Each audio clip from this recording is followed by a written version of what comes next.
us what you've learned about his announcement next week. Well, Craig, as you know, the decision about the presidential race for Joe Biden has been sort of the biggest missing puzzle piece in this 2020 presidential race. We've known for some time that the vice president and his team were eyeing a final decision and an announcement in this month of April, and what multiple sources familiar with those planning discussions tell me now is that they are on track for a public announcement of his candidacy next week. This would be the week after Easter, something that they've long been eyeing, but now is coming into much clearer focus. What we're going to probably see from the former vice president in terms of the rollout of that campaign is an online video announcement in some form, heavily backed up by social media. And there's a very good reason for that. The former vice president has intentionally kept his political inner circle rather close, and that has both strengths and weaknesses. The biggest weakness, perhaps, is that he doesn't have the kind of campaign infrastructure really on day one, like we've seen with some of the other candidates, to do a big rally, to also have a huge online fundraising donor base. And so what we're going to see is that online announcement video sometime next week, followed by a real push to bring in some of that small money as they also reach out to big donors. A lot of retail-heavy campaigning in the early days, followed up for sometime in the middle to late May with a much larger crowd event, potentially in the Philadelphia area or in his home state of Delaware. Craig? Mike, what are your sources there telling you about this idea, this concern that some have expressed inside the party, that perhaps Joe Biden's moment has passed, that perhaps this is a party that is far more progressive than Joe Biden's party was just a few years ago? Yeah, in fact, Craig, it was just 2 weeks ago I asked the vice president myself that question. Do you think the party has moved too far to the left for you and for your brand of politics?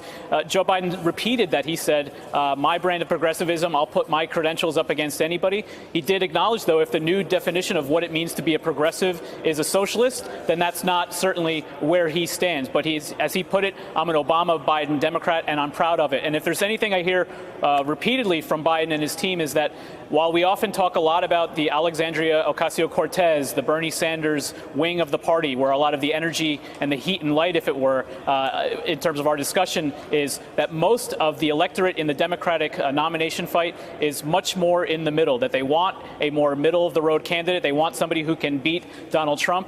We heard from Joe Biden in terms of political events in the past 3 to 4 weeks, all to union audiences focusing on this message of rebuilding the middle class. They think that's a winning message for the nomination for Joe Biden. Mike, we've been here a number of times. This would be Joe Biden, I believe, his third official presidential campaign. That's right. How do we suspect that this campaign is going to be different from Joe Biden's other campaigns? And how are we, in the first few weeks and months, how are we going to be able to gauge whether Biden's candidacy is successful or is even going well? I think it's going to be an interesting question, Craig, in terms of the metrics we use to judge the strength of a candidacy are certainly different than they were the last time Joe Biden ran for president in 2008. One of the many things that they've been doing over these past months, in Biden's own language, is running the traps, learning more about what it means to run a modern-day campaign in terms of online, digital infrastructure, which is so important now. Getting his position right on the issues. Obviously, he has a long track record in terms of his career here in the Senate.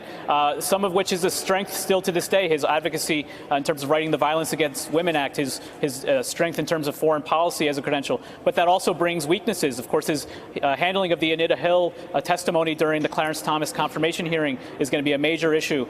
His advocacy as a senator from Delaware for a banking-heavy state, also very much potentially out of step for the party. And so while we see him very much at the top of the polls, the question that's really going to hang over Biden's candidacy is that about name ID and is about the affinity for Biden? Does that change now that he becomes a candidate and enters the political fray again? Hey there, I'm Chris Hayes from MSNBC. Thanks for watching MSNBC on YouTube. If you want to keep up to date with the videos we're putting out, you can click subscribe just below me or click over on this list to see lots of other great videos.